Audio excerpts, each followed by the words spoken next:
विद्यार्थी मित्र हो, welcome to Navodaya science academy.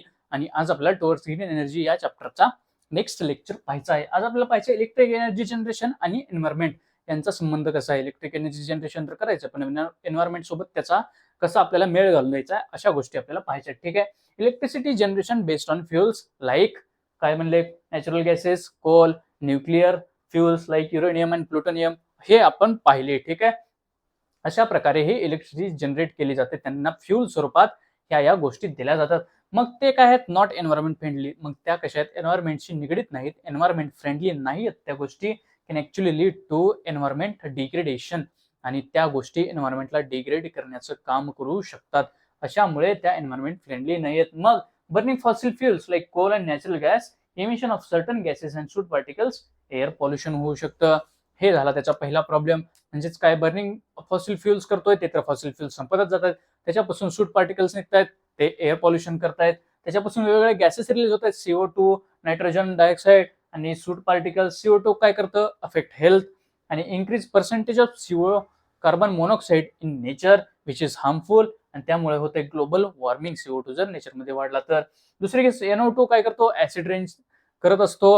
आणि तिसरे सूट पार्टिकल्स ते पोल्युशन करतात.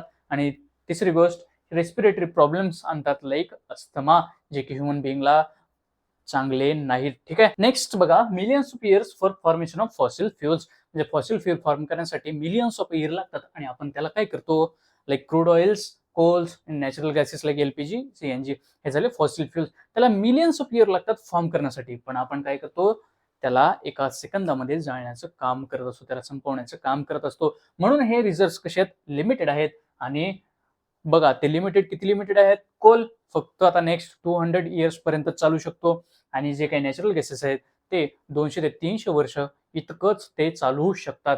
आणि जर का गरजा जर जास्त वाढल्या इलेक्ट्रिसिटीचा, तर ते आणखी कमी होणार हा लाईफ स्पॅन. बघा, आत्ता जशी कंडिशन आहे त्या कंडिशननुसार 200 म्हणते, पण पॉप्युलेशन वाढली, खूप सारी वाढली जगाची पॉप्युलेशन, एनर्जीची नीड वाढली, तर हे 200-300 वर्ष न राहता याचं कन्व्हर्जन कदाचित 50, कदाचित 60, कदाचित 70 वर्ष असंही होऊ शकतं. बघा, power in nuclear plant. Power in nuclear plant कसे असते, disposal of nuclear waste, possibility of accident. ह्या प्रॉब्लेम झाल्या न्यूक्लिअर पॉवर प्लांटच्या. काय, वेस्ट डिस्पोज करायचं खूप अवघड आहे, कारण रेडिएशन जनरेट होतात. आणि पॉसिबिलिटी ऑफ ऍक्सिडेंट पण आहे, कारण त्यातून जर रेडिएशन जनरेट झाला तर तिथे काय म्हणतात त्याला, ह्युमॅनिटीला खूप खूप धोकादायक आहे. मग कन्सिडरिंग ऑल दिस पॉईंट जर कन्सिडर केले, energy generation from fossil fuel and nuclear fuel not environment friendly. म्हणजेच फॉसिल फ्युल आणि न्यूक्लिअर फ्युल मधून जी एनर्जी जनरेट होते ती एन्व्हायरमेंट फ्रेंडली नाही. ठीक आहे. मग पाहिलेल्या त्या सगळ्या प्रॉब्लेम्सला निपटण्यापासून आपण कुठं जायचंय, towards environment friendly energy, that is towards green energy. Electricity generation from water reservoir, wind, sunlight, biofuels हे कसे आहेत, नेव्हर एंडिंग आहेत. म्हणजे या गोष्टी नेचरमध्ये राहणार आहेत तोपर्यंत आपल्याला हे मिळतच जाणार आहे. म्हणजे काय, ह्याचे रिझर्व संपणार नाहीत. परपेच्युअल म्हणजेच without stopping, continue for long period of time. म्हणजे ते कसे आहेत, परपेच्युअल म्हणजे ते विदाउट स्टॉप होता कंटिन्यू चालतील लॉंगर पिरियड ऑफ टाइम साठी. Also all this do not lead to environmental problems. आणि या सगळ्या गोष्टी एन्व्हायरमेंटल प्रॉब्लेम्सली लीड होणार नाहीत, त्या एन्व्हायरमेंटल प्रॉब्लेम्सशी जाणार नाहीत. Energy generated by this process is called as green energy. आणि जी काही एनर्जी जनरेट होते या प्रोसेसद्वारे त्याला आपण म्हणतो ग्रीन एनर्जी. ठीक आहे. मग हायड्रो इलेक्ट्रिक एनर्जी बघा कशी जनरेट होते. वॉटर रिझर्वायरचं पोटेन्शियल एनर्जी कशामध्ये कन्वर्ट होते, ते kinetic energy of flowing water. आणि ते फ्लोईंग वॉटर काय करतं, वॉटर टर्बाईनला फिरण्यासाठी मदत करतं, आणि तिथं जनरेटर काय करतं, जनरेट करतं इलेक्ट्रिकल एनर्जी. बघा, मोठे मोठे डॅम असतात, त्या डॅमला कसं करतं, तिरछं म्हणजे काय, डायगोनली ते वॉटर सोडलं जातं खाली खाली खालीपर्यंत, आणि ते वॉटरची स्पीड वाढवली जाते. आणि त्या वॉटरच्या स्पीडचे काय करतात, वॉटरची पोटेन्शियल एनर्जी असते ती कायनेटिक एनर्जीमध्ये काय करतात, तर ते कन्वर्ट करण्याचं काम करतात, त्याला फ्लो करता. आणि ते तर जेव्हा टर्बाईनला फिरवतात तेव्हा ती इलेक्ट्रिकल एनर्जी जनरेट होते. ठीक आहे. नेक्स्ट, मग हायड्रो इलेक्ट्रिक एनर्जीमध्ये काहीच फ्यूल बर्न होत नाही, त्यामुळे नो एअर पोल्युशन.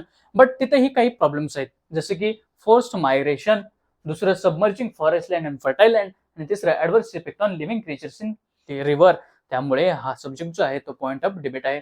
आता फोर्स मायग्रेशन म्हणजे ज्या त्या एरियामध्ये लोक आता डॅम बांधतील आणि पाणी जमा करतील, त्यावेळेस तिथली जी गावं असतील त्यांना आपण दुसरीकडे रिलोकेट करण्याचं काम करतो. तिथं फोर्स्ड मायग्रेशन असं म्हणण्यात येतं. म्हणजे त्यांची इच्छा जरी नसली तर त्यांना तिथून निघून जावं लागतं.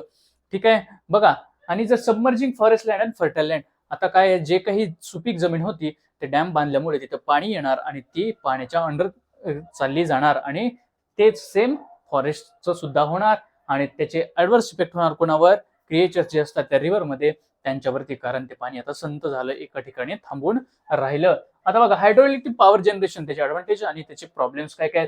ऍडव्हान्टेजेस बघू. No fuel burn, no air pollution, हे आपल्याला माहिती आहे. If sufficient water storage in dam possible to generate electricity, तर सफिशियंट त्या डॅम मध्ये जर वॉटर स्टोरेज झालं तर तेव्हा जनरेट इलेक्ट्रिसिटी करणं हे पॉसिबल होईल.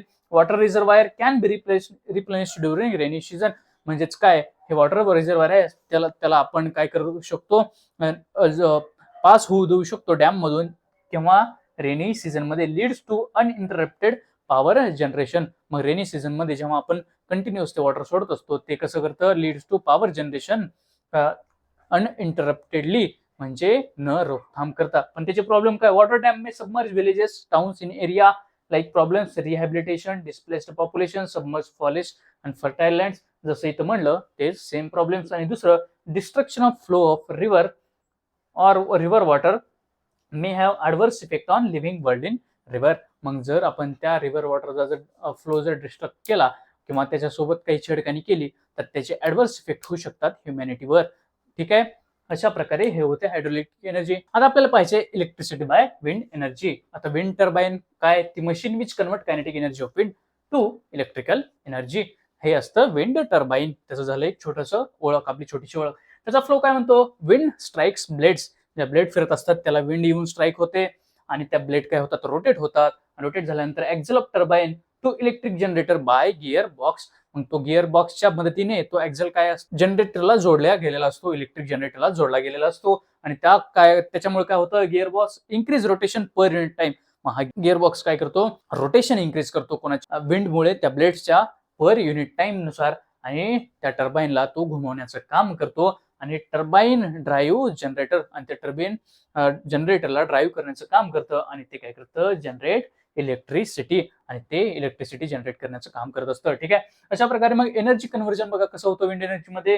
Kinetic energy in wind converted into kinetic energy of turbine, आणि त्याचं कन्व्हर्जन होतं इलेक्ट्रिकल एनर्जी. आता सध्याच्या काळात 1 किलोवॅट ते 7 मेगावॅट इथपर्यंत हे काय टर्बाईन्स आहेत ते कमर्शियली अवेलेबल आहेत, हे विंड टर्बाईन्स. ठीक आहे, 7 मेगावॅट म्हणजेच किती, 7000 किलोवॅट, अशापर्यंत इथपर्यंत कॅपॅसिटीचे हे जे विंड टर्बाईन्स आहेत ते कमर्शियली अवेलेबल आहेत. बघा, पवनचक्की आपण ज्याला म्हणतो ती विंड एनर्जीवर चालणारी किंवा त्याच्यावर जनरेट करणारी ती इलेक्ट्रिसिटी जनरेट करते. बघा, पवनचक्कीवर जेव्हा विंड एनर्जी पडते तेव्हा ते गोल गोल फिरतं, जेवढं जास्त गोल फिरणार तेवढी ती एनर्जी जनरेट करणार. त्याच्यामुळे त्याला हवेच्या ठिकाणी लावलं जातं, उंचावरती लावलं जातं. ठीक आहे, हे तुम्हाला लक्षात आलं असेल. ठीक आहे, अशा प्रकारे होतं हे आजचं लेक्चर हायड्रो इलेक्ट्रिक एनर्जी आणि विंड एनर्जीचं.